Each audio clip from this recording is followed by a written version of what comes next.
Full Moon sale காலை 9 மணியிலிருந்து இரவு 12 மணி வரை ஜூலை 29 ஒரு நாள் மட்டும். சுவையும் ஆரோக்கியம் இருந்த கமாவும் சமையல இன்னைக்கு நம்ம பார்க்க போற ரெசிபி என்னன்னா மஷ்ரூம் பெப்பர் வறுவல்.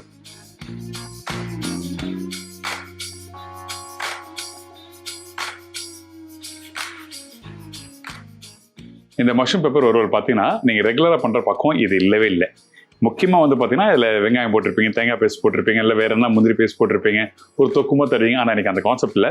இங்கே தக்காளி மட்டும் யூஸ் பண்ண போறேன். மஷ்ரூமு மற்றதெல்லாம் பொடி தான். எதுக்காக இந்த தக்காளி யூஸ் பண்ணுங்கன்னா இந்த காரமா யூஸ் பண்ற இடத்துல வந்து கொஞ்சம் அந்த புளிப்புத்தன்மை எதனா ஒன்று தேவை. அதனால நம்ம என்ன பண்றோம், இந்த தக்காளி யூஸ் பண்றோம். இந்த ரெசிபி பத்தி நிறைய இன்ட்ரெஸ்டான விஷயங்கள் இருக்கு. ஆனால் ரொம்ப ஈஸி ரெசிபி. நீங்க வீட்டில் பண்ணா டக்குன்னு பண்ணி முடிச்சிடலாம். அதுக்கு முன்னாடி இந்த ரெசிபி தேவையான பொருட்கள் பார்த்துருங்க. மஷ்ரூம் பெப்பர் வறுவல் தேவையான பொருட்கள்: மஷ்ரூம் ஒரு பாக்கெட், மிளகுத்தூள் 1.5 டீஸ்பூன், மல்லித்தூள் 1/2 டீஸ்பூன், மிளகாய்த்தூள் 1/4 டீஸ்பூன், இஞ்சி பூண்டு பேஸ்ட் 3/4 டீஸ்பூன், வரமிளகாய் 2, பெரிய சைஸ் தக்காளி 1 நம்பர், கருவேப்பிலை தாளிப்புக்கு தேவையான அளவு, கொத்தமல்லி சிறிதளவு, உப்பு தேவையான அளவு, எண்ணெய் தாளிப்புக்கு தேவையான அளவு, நெய் 1/2 டீஸ்பூன். இப்போ இந்த ரெசிபி தேவையான பொருட்கள் பார்த்துருப்பீங்க. நம்ம வீட்டில் எப்பவுமே சமைக்கும் போது எல்லாருக்கும் ஒரு விஷயம் ஞாபகத்தில் இருக்கும். எண்ணெய் கம்மியாக யூஸ் பண்ணணும், எண்ணெய் கம்மியாக யூஸ் பண்ணணும்னு சொல்லுவாங்க. ஆனால் இந்த ரெசிபி பார்த்தீங்கன்னா எண்ணெய் ரொம்ப கம்மியாக யூஸ் பண்ண போகிறோம். அதிகபட்சம் பார்த்தீங்கன்னா 1 டேபிள் ஸ்பூன் அளவு தான் போட்டிருப்பேன். ஒரு பாக்கெட் மஷ்ரூம்க்கு. எப்படி ஒரு பாக்கெட் மஷ்ரூம்க்கு வந்து எண்ணெய் வந்து 1 டேபிள் ஸ்பூன். இது எப்படி சாத்தியமா, எப்படி குக் பண்ணுறது அப்படின்னு சொல்லி யோசிப்பீங்க. சாத்தியம்தான். அது எப்படி சொல்லி உங்களுக்கு காட்டுறேன், சரிங்களா? இப்போ எண்ணெய் ஊற்றிருக்கேன்னா எண்ணெய் ஊற்றுனோன்னே அடுப்போட ஃப்ளேம் கம்மி பண்ணுறேங்க. இந்த இடத்துல எண்ணெய் சூடாக வேண்டியதில்லை. ஒரு லைட்டாக ஒரு 10% சூடாகிற டைமில் நம்ம என்ன பண்ணுறோன்னா இந்த மல்லித்தூள், இதுக்கப்புறம் மிளகாத்தூள், இதுக்கப்புறம் இஞ்சி பூண்டு பேஸ்ட். எண்ணெய் சூடாயிடுச்சுன்னா கருகிடும். மஞ்சத்தூள், உப்பு, தக்காளி இதெல்லாம் போட்ட உடனே நம்ம என்ன பண்ணுறோன்னா மெதுவாக அப்படி மிக்ஸ் பண்ணுங்க. தக்காளி இருக்கு, ஒன்றும் டென்ஷன் ஆகாதீங்க. தக்காளி இருக்கும், மசாலா கருகாது.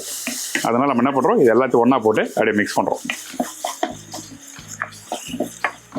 இப்போ எப்படி பாருங்க, கொக்கு மாதிரி ஆயிடுச்சா? இங்கே பாருங்க, தொக்கு மாதிரி வருதுல்ல? இந்த மாதிரி வந்த பிறகு நம்ம என்ன பண்ணுறோம்னா அடுப்போட ஃப்ளேம் லோ வச்சுட்டு அப்படியே நல்லா மிக்ஸ் பண்ணுங்க. அந்த எண்ணெய் கீழே அந்த அடுப்போட ஃப்ளேம் லோ ஃப்ளேம்லேயே வந்து நல்லா மிக்ஸ் பண்ணும்போது உங்களுக்கு வந்து கரெக்டாக இருக்கும். இதுக்கப்புறம் தண்ணி ஊற்றுறேன்.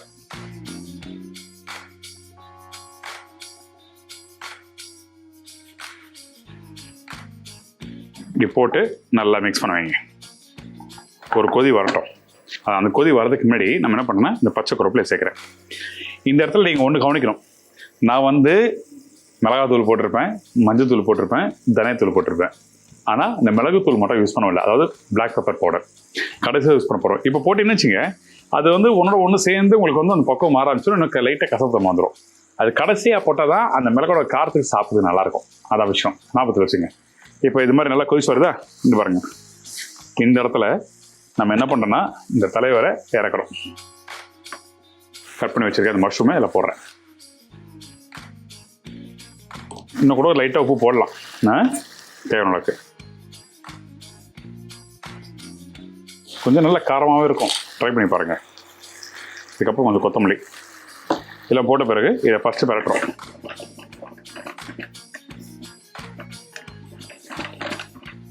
இப்போ அடுப்போட ஃப்ளேமை இன்க்ரீஸ் பண்ணியிருக்கேன், சரிங்களா? இப்போ இதெல்லாம் போட்ட பிறகு நம்ம என்ன பண்ணால் ஒரு 2 நிமிஷம் நல்லா வதக்குங்க. வதக்கும் போது என்ன ஒன்றா அந்த மசாலாவோட அந்த மஷ்ரூம் சேர்த்து அந்த பச்சை வாசனை போக ஆரம்பிக்கும். அதுக்கு பிறகு தான் தண்ணி ஊற்றணும். எடுத்த உடனே தண்ணி ஊற்றிடாதீங்க. மஷ்ரூம் போட்ட உடனே தண்ணி ஊற்றாதீங்க. நான் திருப்பி சொல்கிறேன், ரிப்பீட் பண்ணுறேன். அப்படி பண்ணால் நல்லா இருக்காது. சின்ன சின்ன விஷயங்கள் தான் அந்த ரெசிபியை மாற்றும், சரிங்களா? இப்போ இந்த மாதிரி லைட்டாக அது கொதிச்சு வருதா? இந்த டைமில் திருப்பி நல்லா வதக்க ஆரம்பிக்கிறோம்.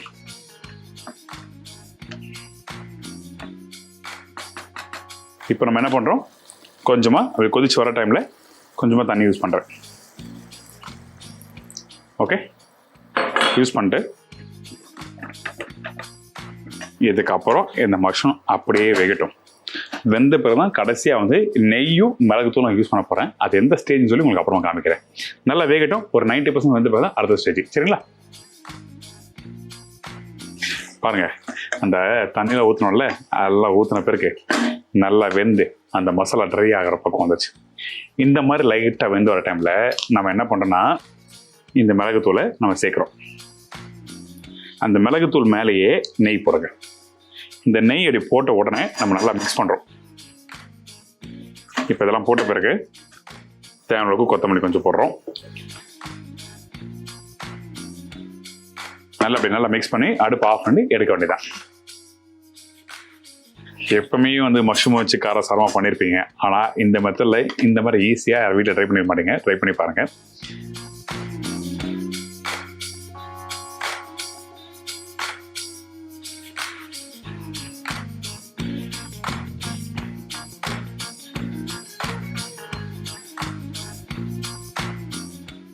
நீங்கள் வீட்டில் நிறைய பெப்பரை வச்சு நீங்கள் ரெசிபி பண்ணியிருப்பீங்க. ஆனால் இந்த மெத்தடில் ட்ரை பண்ணி பாருங்கள். வேலையும் ஈஸி, டேஸ்ட்டும் பட்டையை கலப்போம். கடைசியாக நெய் வேறு போடுறோம்ல, அந்த வாசத்துக்கு அந்த மிளகுத்தூளோட சாப்பிட்றது ரொம்ப சூப்பராகும். ட்ரை பண்ணி பார்த்துட்டு ஃபீட்பேக் கொடுங்க. இதே மாதிரி நான் இன்னொரு நாள் இன்னொரு புது ரெசிபியை பார்க்குறேன். பாய்.